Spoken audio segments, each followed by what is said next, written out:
ലല്ലു ഇപ്പോൾ ലീവിലാണ്. ത്രിമൂർത്തികൾക്കൊപ്പം പുറത്താണ് ലല്ലു. രുക്കു, മാളു അവനെ വിളിച്ചു. കടലിൽ ഇറങ്ങി കളിക്കുമായിരുന്ന രുക്കുവും മാലുവും മാളുവിന്റെ അടുത്തേക്ക് വന്നു. എന്താടി? മാലു ചോദിച്ചു. നമ്മൾ എന്തിനാ ഏട്ടനെ കൂട്ടി ഇങ്ങോട്ട് വന്നത്? മാളു ചോദിച്ചപ്പോൾ രണ്ടും പരസ്പരം നോക്കി. ദേ, ഏട്ടൻ എന്തൊക്കെയോ ആലോചിച്ചു മാറി നിൽക്കുക ഇപ്പോഴും. നമുക്ക് ഏട്ടനോടൊന്ന് സംസാരിച്ചാലോ? ഇപ്പോ ആകുമ്പോൾ കടുപ്പിച്ചൊന്നും പറയില്ല ഏട്ടൻ. മൂന്നുപേരും പരസ്പരം നോക്കിക്കൊണ്ട് അവന്റെ അടുത്തേക്ക് നടന്നു. ഏട്ടാ, എന്തോ ആലോചിച്ച് തിരയിലേക്ക് നോക്കി നിന്ന ലല്ലു അവരെ നോക്കി. കഴിഞ്ഞോ മൂന്നിന്റെയും വെള്ളത്തിൽ കളി? അവൻ ചിരിച്ചുകൊണ്ട് ചോദിച്ചു. ഞങ്ങൾക്ക് ഏട്ടനോട് ഒരു കാര്യം സംസാരിക്കാനുണ്ട്, രുക്കു പറഞ്ഞു. ലല്ലു മൂന്നിനെയും നോക്കി. എന്തോ സീരിയസ് ആയിട്ട് പറയാനുള്ള പ്ലാനാണ്. എന്താ പറയാനുള്ളത് നിങ്ങൾക്ക്? പറഞ്ഞോ, ലല്ലു പറഞ്ഞു. ഞങ്ങൾ പറയുന്നത് ഏട്ടന്റെ നല്ലതിനു വേണ്ടിയാണ്. ഏട്ടൻ ക്ഷമയോടെ കേൾക്കണം. പഴയതൊക്കെ മറന്നിട്ട് ഒന്നുമല്ല ഞങ്ങൾ ഇത് പറയുന്നത്, മാലു പറഞ്ഞു. നിങ്ങൾ എന്നെ ടെൻഷൻ ആക്കാതെ കാര്യം എന്താന്ന് പറയൂ, ലല്ലു പറഞ്ഞു. ഏട്ടനൊരു വിവാഹം കഴിക്കണം. രുക്കുവിന്റെ വാക്കുകൾ കേട്ട് ലല്ലുവിന്റെ മുഖഭാവം മാറി. അവൻ ദേഷ്യത്തിൽ അവരെ നോക്കി. ലല്ലുവിന്റെ മുഖത്ത് ദേഷ്യം നിറയുന്നത് കണ്ട് മൂന്നുപേരും പരസ്പരം നോക്കി. ലല്ലു ഒരക്ഷരം മിണ്ടാതെ പോക്കറ്റിൽ നിന്ന് പേഴ്സ് എടുത്തു. അതിൽ നിന്ന് കുറച്ച് കാശെടുത്ത് രുക്കുവിന്റെ കയ്യിലേക്ക് വെച്ചു കൊടുത്തു. എന്നിട്ടവരെ നോക്കി. എന്റെ ജീവിതത്തിൽ ഒരു പെണ്ണേയുള്ളൂ. മരണം കൊണ്ട് എനിക്ക് നഷ്ടമായത് അവളുടെ ചിരിയും കളിയും ആ ശരീരവും ഒപ്പം എന്റെ കുഞ്ഞുമാണ്. ശരീരങ്ങൾ തമ്മിൽ മാത്രമേ ഇന്ന് ഞങ്ങൾ അകന്നിട്ടുള്ളൂ. എന്റെ ഈ മനസ്സ് നിറയെ അവളാണ്, എന്റെ തനു. അവൾക്ക് മേലെ ഒരാൾക്കും ഞാൻ സ്ഥാനം കൊടുത്തിട്ടില്ല, കൊടുക്കുകയുമില്ല. എന്നെ നിങ്ങളെങ്കിലും മനസ്സിലാക്കും എന്നൊരു ചിന്ത എനിക്കുണ്ടായിരുന്നു. പക്ഷേ അതുമില്ല. എന്നെ ഒരല്പം മനസ്സിലാക്കിയിരുന്നുവെങ്കിൽ ഇങ്ങനെ ഒരു ആവശ്യം പറഞ്ഞു നിങ്ങൾ എന്നെ സമീപിക്കില്ലായിരുന്നു. എന്നേക്കാൾ കൂടുതൽ അവളെ കണ്ടറിഞ്ഞു കൂടെ നടന്നതൊക്കെ നിങ്ങളല്ലേ? ആ നിങ്ങൾ അവളെ മറന്നു തുടങ്ങിയല്ലേ? കൊള്ളാം, നന്നായിട്ടുണ്ട്. നാളെ എനിക്ക് എന്തെങ്കിലും പറ്റി മരിച്ചാലും നിങ്ങൾ 4 ദിവസം കഴിഞ്ഞു മറക്കും. സന്തോഷമായി, ഒരുപാട് സന്തോഷമായി. ഏട്ടന്റെ നല്ലതിനു വേണ്ടി ഏട്ടനെ ഉടലോടെ കൊള്ളാൻ നോക്കുന്ന അനിയത്തിമാർ, ലല്ലു ദേഷ്യത്തിലും സങ്കടത്തിലും പറഞ്ഞു. അവന്റെ കണ്ണുകൾ നിറഞ്ഞു വന്നു. മൂന്നുപേരും അവനെ നോക്കി. അവന്റെ അവസ്ഥ കണ്ട് അവനോട് വിവാഹകാര്യം പറയണ്ടായിരുന്നു എന്നവർക്ക് അപ്പോൾ തോന്നി. ഏട്ടാ, ഏട്ടൻ ഇനിയും ഇങ്ങനെ ഒറ്റത്തടിയായി, മാളു പറഞ്ഞു. നിർത്തടി. ഒരാളിന് ഈ ലോകത്ത് ജീവിക്കാൻ കൂട്ടിന് ഒരാൾ വേണമെന്ന് നിയമമൊന്നുമില്ല. താനും തൂണുമില്ലാതെ ഈ നാട്ടിലും മറുനാട്ടിലും ആളുകൾ ജീവിക്കുന്നുണ്ട്. അവർ എന്താ ജീവിക്കുന്നില്ലേ? ലല്ലു അതൊരു പൊതുസ്ഥലമാണെന്ന് നോക്കാതെ അലറി. അങ്ങ് നിന്നവർ ഒക്കെ ശബ്ദം കേട്ട് അവരെ ശ്രദ്ധിക്കാൻ തുടങ്ങി. ലല്ലു ചുറ്റും നോക്കിയിട്ട് മുന്നോട്ട് നടന്നു. ഏട്ടന് പെണ്ണ് നോക്കി നിന്ന് തളരേണ്ട, വീട്ടിൽ പോകാൻ നോക്ക്. ഞാൻ തൽക്കാലം ഇപ്പോൾ വീട്ടിലേക്ക് വരുന്നില്ല. ലല്ലു അതും പറഞ്ഞ് അവരെ നോക്കാതെ കാറെടുത്തു പോയി. മൂന്നുപേരും പരസ്പരം നോക്കി. പിന്നെ ബീച്ചിൽ നിന്ന് കയറി. നമ്മൾ ഏട്ടനോട് ചോദിക്കാൻ പാടില്ലായിരുന്നു എന്ന് തോന്നുന്നു. പക്ഷേ ഏട്ടന്റെ നല്ലതിനു വേണ്ടി ആയിരുന്നില്ലേ? മാളു സങ്കടത്തോടെ ചോദിച്ചു. നമുക്ക് മാത്രം തോന്നിയാൽ പോരല്ലേ, ഏട്ടന് കൂടി തോന്നണ്ടേ? കാലം മറയ്ക്കാത്ത മുറിവ് ഇല്ലെന്ന് പറഞ്ഞു കേട്ടിട്ടില്ലേ? ഏട്ടന്റെ ഉള്ളിലെ മുറിവിന് മരുന്നായിട്ട് ഒരുവൾ വരും, രുക്കു പറഞ്ഞു. പിന്നെ മൂന്നും കൂടെ വേഗം വീട്ടിലേക്ക് തിരിച്ചു. ലല്ലു നേരെ പോയത് ബാറിലേക്കായിരുന്നു. ഒരുപാട് നാളിന് ശേഷമാണ് ലല്ലു മദ്യപിക്കുന്നത്. ഇടയ്ക്ക് തനു മരിച്ച സമയത്താണ് മദ്യത്തെ ലല്ലു കൂട്ടുപിടിച്ചത്. പിന്നെ അത് പൂർണ്ണമായി മാറിയതായിരുന്നു. പക്ഷേ ഇപ്പോൾ വീണ്ടും തുടങ്ങി. ലല്ലു ഓരോ പെഗ് കുടിക്കുമ്പോഴും അവന്റെ ഉള്ളിൽ തനുവിന്റെ മുഖം തെളിഞ്ഞു തെളിഞ്ഞു വന്നു. അതനുസരിച്ച് ലല്ലു കുടിച്ച മദ്യത്തിന്റെ അളവും കൂടിക്കൊണ്ടേയിരുന്നു. ഒടുവിൽ എങ്ങനെയൊക്കെയോ ബില്ലടച്ചു ലല്ലു ബാറിൽ നിന്ന് ഇറങ്ങി വീട്ടിലേക്ക് തിരിച്ചു. കല്ലു അവരെയൊക്കെ യാത്രയാക്കി തിരിച്ചു വരുമ്പോൾ ദേവ മുറ്റത്ത് തന്നെ നിൽപ്പുണ്ട്, കള്ളച്ചിരിയോടെ. എന്താ കള്ളക്കാമുക ഒരു ചിരി? എന്നാലും അവൾ എന്നെ ഇഷ്ടമാണെന്ന് പറഞ്ഞല്ലോ. ആ, അവൾക്ക് അങ്ങനെ ഒരു അബദ്ധം പറ്റിപ്പോയി. ഇനി പറഞ്ഞിട്ട് എന്തിനാ? കല്ലു അവനെ ചൊടിപ്പിക്കാനായി പറഞ്ഞു. ഡീ, അവളുടെ ചെവിക്ക് പിടിച്ചു ദേവ. അമ്മേ, അച്ചമ്മേ, ഓടിവായോ, ദാ ദേവേട്ടൻ എന്നെ കൊല്ലുന്നേ, കല്ല് മുറ്റത്ത് നിന്ന് വിളിച്ചു കൂവി. അപ്പോഴേക്കും അച്ചമ്മയും അച്ചാച്ചനും പുറത്തു വന്നു.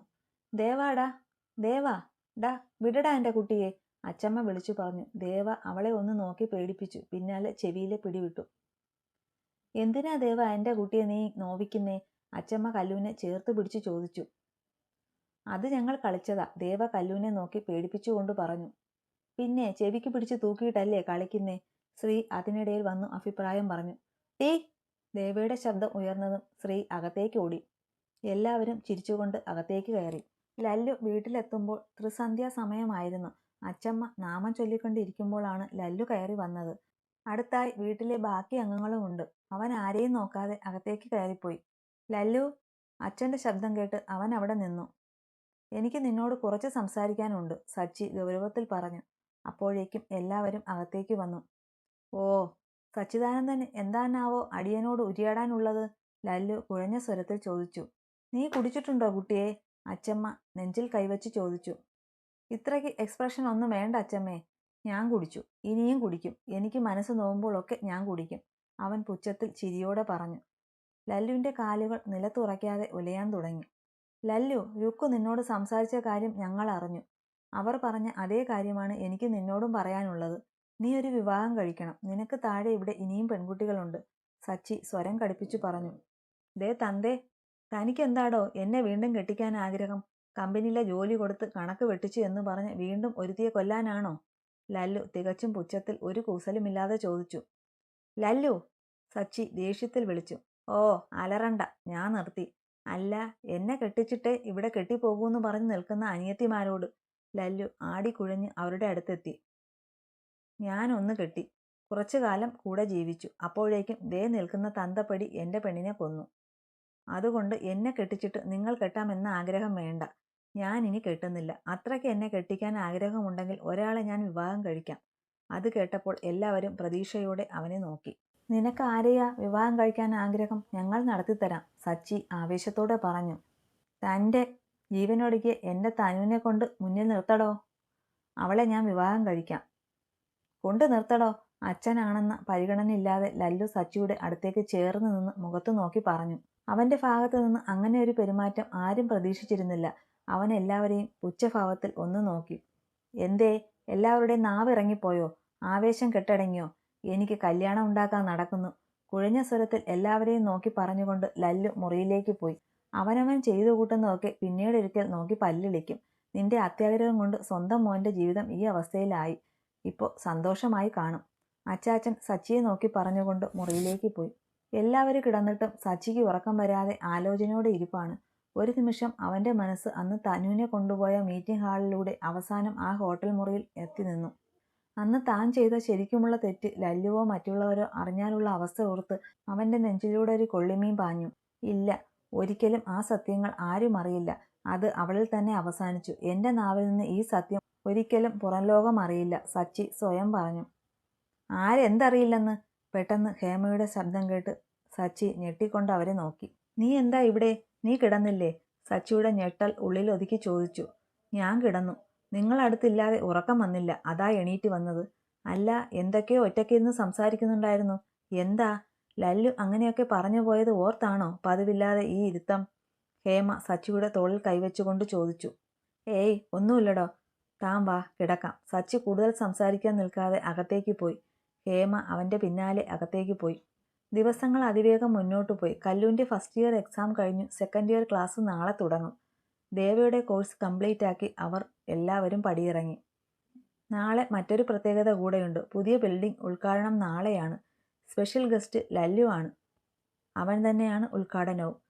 നാളെ ലല്ലുവിനെ വീണ്ടും കാണാൻ പറ്റുമെന്ന സന്തോഷത്തിലും ഒപ്പം അവനോട് തൻ്റെ പ്രണയം പറയാനുമുള്ള തയ്യാറെടുപ്പിലാണ് കല്ലു. ലല്ലു അന്ന് കുടിച്ചു ബോധമില്ലാതെ വീട്ടിൽ എത്തിയതിൻ്റെ പിറ്റേ ദിവസം രാവിലെ തന്നെ ക്വാർട്ടേഴ്സിലേക്ക് പോയി. ത്രിമൂർത്തികൾ ഒരുപാട് തവണ അവനെ വിളിച്ചുവെങ്കിലും അവൻ കോളെടുത്ത് സംസാരിക്കാൻ കൂട്ടാക്കിയില്ല. ലല്ലു ഇതിനിടയിൽ സുരേഷിൻ്റെ കുഞ്ഞിനെ കാണാൻ പോയിരുന്നു. എന്തോ ആ കുഞ്ഞിനെ കണ്ടപ്പോൾ അവൻ്റെ ഉള്ളിൽ തനുവിനൊപ്പം സ്വന്തം കുഞ്ഞിനെക്കുറിച്ച് കണ്ട സ്വപ്നങ്ങളും ആഗ്രഹങ്ങളും ഒക്കെ കുത്തി നോവിച്ചു. അതിൻ്റെ പേരിൽ ലല്ലു വീണ്ടും കുടിച്ചിരുന്നു. ആദിയും ദേവയുമായിട്ടുള്ള പ്രണയം ഒരു സ്വകാര്യമായി ഒരു ശാന്തമായ പുഴ പോലെ ഒഴുകിക്കൊണ്ടേയിരുന്നു. ദേവു, നന്ദൻ രണ്ടും പണ്ടത്തെ പോലെ കണ്ണടച്ചു പാല് കുടിക്കുന്ന പാർട്ടികൾ തന്നെയാണ്. അരവിന്ദ് ബിസിനസ് എന്ന് പറഞ്ഞു നടക്കുന്നു. സ്വന്തം മോൻ പോയതിലൊന്നും അയാൾക്ക് ദുഃഖമില്ല. അമ്മ അവനെ ഇടയ്ക്ക് ഓരോന്ന് പറഞ്ഞ് പിരികേറ്റി കല്ലുവിനോടുള്ള ദേഷ്യം കൂട്ടുന്നുണ്ട്. രാവിലെ ലോഡ്ജിൽ നിന്ന് പുറത്തേക്ക് ഇറങ്ങുമ്പോൾ കല്ലുവിൻ്റെ കോൾ അവനെ തേടിയെത്തിയത്. ഹലോ, പറ മോളെ, ഏട്ടൻ എവിടെയാ? ഞാൻ ദാ കോളേജിലേക്ക് പോകാൻ ഇറങ്ങുവാടാ. ആണോ? അമ്മയ്ക്ക് ഏട്ടനെ ഒന്ന് കാണണമെന്ന് പറഞ്ഞു. വൈകുന്നേരം ഇങ്ങോട്ട് വന്നിട്ട് പോകുമോ? കല്ലു ചോദിച്ചു. എന്താ മോളെ, എന്തെങ്കിലും പ്രശ്നമുണ്ടോ അവിടെ? അജു ആദിയോടെ ചോദിച്ചു. ഇല്ല ഏട്ടാ, ഇവിടെ പ്രശ്നമൊന്നുമില്ല, കല്ലു പറഞ്ഞു. ശരി മോളെ, ഞാൻ വൈകുന്നേരം വരാം. അജു കോൾ കട്ടാക്കി കോളേജിലേക്ക് ഇറങ്ങി. ഈ ഡ്രസ്സ് എനിക്ക് നന്നായി ചേരില്ലേ? കല്ലു ആദിയെയും ദേവുവിനെയും കൂട്ടി നാളെ ഇടാനുള്ള ഡ്രസ്സ് എടുക്കാൻ ഷോപ്പിലേക്ക് വന്നതാണ്. നിനക്കെന്താ ഭ്രാന്താണോ കല്ലു? ഓരോന്ന് എടുക്കും, പോരാ പോരാന്ന് പറഞ്ഞ് മാറ്റുന്നു. ശരിക്കും എന്താ നിന്റെ പ്രശ്നം? ആദി കലിപ്പിലായി. വന്ന നേരം മുതൽ ഒരു 10 ഡ്രസ്സെങ്കിലും എടുത്തു നോക്കി വേണ്ടെന്ന് പറഞ്ഞ് വെച്ചു കാണും കല്ലു. ദേവു ആണെങ്കിൽ ഇതിലൊന്നും ഇടപെടാതെ ഒതുങ്ങിയിരുന്ന് നന്ദുവിനോട് സൊള്ളുന്നുണ്ട്. അല്ല, നാളെ ലോകേട്ടൻ വരുമ്പോൾ എന്നെ എന്തായാലും നോക്കുമല്ലോ, അപ്പോൾ കുറച്ച് ഗ്ലാമർ ആയിക്കോട്ടെ, കല്ലു ചെറു ചിരിയോടെ പറഞ്ഞു. പിന്നെയും ഡ്രസ്സ് നോക്കാൻ തുടങ്ങി. ആദിക്ക് അവളുടെ ഈ പോക്ക് കണ്ട് നല്ല പേടിയുണ്ട്. കാരണം അവൾ ലല്ലുവിനെ അത്രയ്ക്ക് ഇഷ്ടപ്പെടുന്നുണ്ട്. അവന്റെ ഭാഗത്തു നിന്ന് ഒരു നോ കേട്ടാൽ പിന്നെ കല്ലുവിന്റെ അവസ്ഥ ഓർക്കാൻ കൂടെ പേടിയായിരുന്നു ആദിക്കും. ഒപ്പം ഇതൊക്കെ ദേവ അറിഞ്ഞാലുള്ള അവസ്ഥ ആലോചിച്ച് പേടി മറ്റൊരു സൈഡിൽ. ഇതൊക്കെ അറിയാവുന്ന താൻ ഒരു വാക്ക് പറഞ്ഞില്ല എന്നൊരു പരാതി കൂടെ കേൾക്കേണ്ടി വരുമോ എന്നൊക്കെയുള്ള ചിന്ത അവളെ അലട്ടി. കുറച്ചു നേരം കൂടെ ഡ്രസ്സൊക്കെ നോക്കി തിരിഞ്ഞു അവൾക്ക് ഇഷ്ടപ്പെട്ട ഡ്രസ്സ് എടുത്തു വന്നു. പിന്നെ മൂന്നും കൂടെ കുറച്ചു നേരം വെറുതെ പുറത്തൊക്കെ ചുറ്റി വീട്ടിലേക്ക് തിരിച്ചു. ഇതൊക്കെ ഇല്ലീഗൽ ബിസിനസ് ആണെന്ന് അരവിന്ദ് സാറിന് ഞങ്ങൾ പറഞ്ഞു തന്നിട്ട് വേണ്ടല്ലോ അറിയാൻ. ലല്ലു അരവിന്ദന്റെ ഓഫീസിൽ മിന്നൽ പരിശോധന നടത്തുവാണ്. അവിടുന്ന് എക്സ്പോർട്ട് ചെയ്യുന്ന പ്രോഡക്ട്സിന്റെ കൂടെ ബ്രൗൺ ഷുഗർ, കൊക്കൈൻ പോലുള്ള ലഹരി വസ്തുക്കൾ കൂടെ കടത്തുന്നുണ്ട് എന്ന രഹസ്യ ഇൻഫർമേഷൻ ഉണ്ടായിരുന്നു. അങ്ങനെ ഫാക്ടറിയിൽ നടന്ന മിന്നൽ പരിശോധനയിലാണ് അനധികൃതമായി കടത്താൻ ശ്രമിച്ച ലഹരി മരുന്നുകൾ കണ്ടെത്തിയത്. സാർ, ഇതൊന്നും എൻ്റെ അറിവോടെ ആയിരുന്നില്ല. ഫാക്ടറിയൊക്കെ എൻ്റെ മാനേജർ രാജീവാണ് നോക്കുന്നത്, അരവിന്ദ് ലല്ലുവിനോട് പറഞ്ഞു. എന്നെ കണ്ടിട്ട് തനിക്ക് പൊട്ടനായി തോന്നുന്നുണ്ടോ? ലല്ലു ദേഷ്യത്തിൽ ചോദിച്ചു. ഡോ, ഇതൊക്കെ എടുത്ത് മീഡിയക്കാരുടെ മുന്നിലേക്ക് കൊടുക്ക്. ഒപ്പം ഇയാളുടെ അറസ്റ്റ് കൂടെ രേഖപ്പെടുത്തിക്കോ. ലല്ലു പുറത്തേക്കിറങ്ങി. സാർ, അരവിന്ദ് അവൻ്റെ പിന്നാലെ പോയി വിളിച്ചു. സാർ, എന്നെ അറസ്റ്റ് ചെയ്യരുത്. നമുക്ക് ഇരുന്ന് സംസാരിച്ച് ഇത് ഡീൽ ചെയ്യാം. ലല്ലു അരവിന്ദിനെ ഒന്ന് നോക്കി. സാറിന് എത്രയാ വേണ്ടത്? എന്താ വേണ്ടത്? പെണ്ണോ പണമോ? എന്ത് വേണമെങ്കിലും.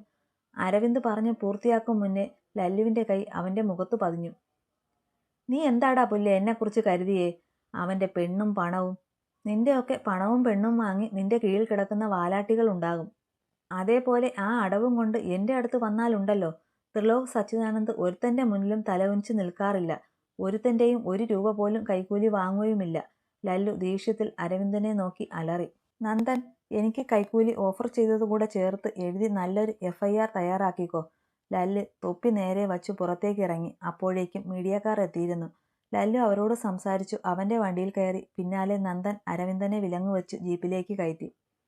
അരവിന്ദ് ലല്ലുവിനെ പകയാളുന്ന കണ്ണുകളോടെ നോക്കി. അജു കോലോത്ത് എത്തുമ്പോൾ പുറത്ത് ആരെയും കണ്ടില്ല. അവൻ ബൈക്ക് ഒതുക്കി വെച്ച് അകത്തേക്ക് പോയി. മുൻവശത്തെ വാതിൽ തുറന്നു കിടപ്പുണ്ട്. അവൻ ആരെയും വിളിച്ചു കാണാത്തത് കൊണ്ട് അകത്തേക്ക് കയറാൻ ഒരു കാലെടുത്തു വെച്ചതും എന്തോ ഭാരമുള്ളത് അവൻ്റെ പുറത്തേക്ക് വീണതും ഒരുമിച്ചായിരുന്നു. അമ്മേ, അജു അറിയാതെ വിളിച്ചുപോയി. പെട്ടെന്നാണ് അവൻ അവൻ്റെ പുറത്ത് വീണ സാധനം എന്താന്ന് നോക്കിയത്. അവൻ്റെ നെഞ്ചിൽ കിടക്കുന്നത് ഒരു വസ്തു ആയിരുന്നില്ല, ഗായത്രിയായിരുന്നു. സ്ത്രീയോട് വഴക്കിട്ട് ഓടിയതായിരുന്നു. പെട്ടെന്ന് അജു കയറി വന്നത് അവൾ കണ്ടില്ല. ഗായു അവൻ നോക്കുന്നത് കണ്ട് പെട്ടെന്ന് ചാടി എണീറ്റു.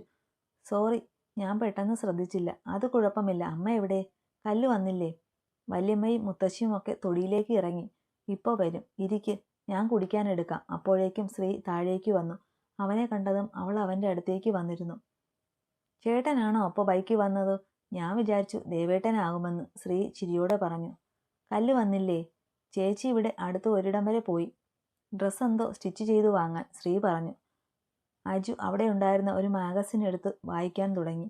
അപ്പോഴേക്കും ഗായത്രി ചായയുമായി വന്നു. അവൻ ചായ വാങ്ങാൻ തുടങ്ങിയതും ജാനകിയും മറ്റുള്ളവരും കയറി വന്നു. ആ, മോൻ നേരത്തെ വന്നോ? അച്ചാച്ചൻ ചിരിയോടെ ചോദിച്ചു. കുറച്ച് സമയമായി, അജു എണീറ്റ് നിന്ന് ബഹുമാനത്തോടെ പറഞ്ഞു. മോൻ ഇരിക്ക്, ചായ കുടിക്കൂ. ഓരോരുത്തരായി അവിടെ വന്നിരുന്നു. അജു ചായ വാങ്ങി കുടിക്കാൻ തുടങ്ങി. ജാനകി അവനെ തന്നെ നോക്കി ഒരേ നിൽപ്പാണ്. അവൻ ചായ കുടിച്ചിട്ട് മുഖം ഉയർത്തി നോക്കിയപ്പോൾ തന്നെ കണ്ണെടുക്കാതെ നോക്കുന്ന അമ്മയെ കണ്ടു. അവൻ സംശയത്തിൽ നോക്കി. എന്താ അമ്മേ, എന്തിനാ എന്നോട് വരാൻ പറഞ്ഞത്? അജു ചിരിയോടെ അമ്മയുടെ അടുത്തേക്ക് പോയി ചോദിച്ചു. നീ എന്നെ അമ്മയായിട്ട് തന്നെയല്ലേ അജു കാണുന്നേ? പ്രസവിച്ചത് ഞാനല്ലെങ്കിലും ഞാൻ നിന്നെയും കല്ലുവിനെയും എന്തെങ്കിലും വേർതിരിച്ച് കണ്ടിട്ടുണ്ടോ? അജു കാര്യം മനസ്സിലാകാതെ നോക്കി. മറ്റുള്ളവരും അവരെ നോക്കി. അമ്മ എന്താ ഇങ്ങനെയൊക്കെ ചോദിക്കുന്നത്? എന്താ അതിനിപ്പോൾ ഉണ്ടായേ? അജു സംശയത്തിൽ ചോദിച്ചു. നിനക്കെന്തെങ്കിലും പ്രശ്നമുണ്ടെങ്കിൽ എന്നോടൊരു വാക്ക് പറഞ്ഞൂടെ? മറ്റൊരാൾ പറഞ്ഞു വേണോ ഞാൻ അറിയാൻ എൻ്റെ മോൻ ഒരു ലോഡ്ജിലാണ് താമസമെന്ന്?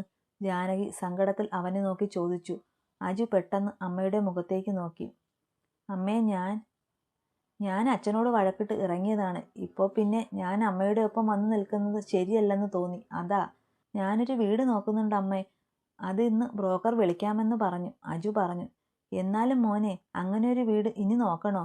ദേ മോന് വേണ്ടി അപ്പുറത്ത് ഞങ്ങളുടെ പഴയ പത്തായപ്പുര ഒരുക്കിയിട്ടുണ്ട്. ഇവിടെ നിൽക്കാൻ മോന് ബുദ്ധിമുട്ടാകുമെന്ന് ജാനിമോള് പറഞ്ഞു. മുത്തശ്ശൻ പറഞ്ഞു. അജു അമ്മയെ നോക്കി. നീ വേറെ വീട് നോക്കണ്ട, ഇവിടെ നിന്നൂടെ? നിനക്ക് ഞാനും കല്ലുവും ഇവിടെ ഉണ്ടല്ലോ മോനെ. ജാനകി അവന്റെ നോട്ടം കണ്ടു പറഞ്ഞു. അജു ഒന്നും മിണ്ടാതെ ആലോചനയോടെ ഇരുന്നു. ജാനി, മോന് നമ്മളൊക്കെ അന്യരായിരിക്കും, അതുകൊണ്ടാണ് ഇവിടെ നിൽക്കാൻ മടിയെന്ന് തോന്നുന്നു. ഇനിയിപ്പോൾ അവനെ നിർബന്ധിക്കേണ്ട, അവൻ അവന്റെ ഇഷ്ടം പോലെ തന്നെ വീട് നോക്കട്ടെ. അജുവിനോട് എന്തോ പറയാൻ തുടങ്ങിയ ജാനിയോട് അച്ചാച്ചൻ പറഞ്ഞു. അജു അവരെ നോക്കി. ഇല്ല, ഞാൻ ഇവിടെ തന്നെ നിന്നോളാം, എനിക്ക് നിങ്ങളൊന്നും അന്യരല്ല. അജു വേഗം പറഞ്ഞു. എല്ലാവരുടെയും മുഖത്ത് സന്തോഷം നിറഞ്ഞു. അതിലൊരാളുടെ കണ്ണുകൾ മാത്രം അവനിലേക്ക് പ്രണയത്തോടെ ആഴ്ന്നിറങ്ങി. കല്ല് വീട്ടിലെത്തുമ്പോൾ അജുവിന്റെ കാര്യമൊക്കെ അറിഞ്ഞു. ഏട്ടൻ അവിടെ തന്നെ ഇനി ഉണ്ടാകുമെന്ന് അറിഞ്ഞതിൽ അവളും ഹാപ്പി. രാത്രി തന്നെ ദേവനും അജുവും കൂടെ റൂം വെക്കേറ്റ് ചെയ്ത് നേരെ കോവിലത്തേക്ക് വന്നു. അജു കൂടെ ആയപ്പോൾ ആ വീട് പഴയതിലും കൂടുതൽ ഉണർന്നു. ആ രാത്രി എല്ലാവരും സന്തോഷത്തോടെയും സമാധാനത്തോടെയും കിടന്നു. എന്നാൽ കല്ലു മാത്രം നാളെ തന്റെ പ്രണയം പറയാൻ പോകുന്നതിന്റെ ടെൻഷനിലായിരുന്നു.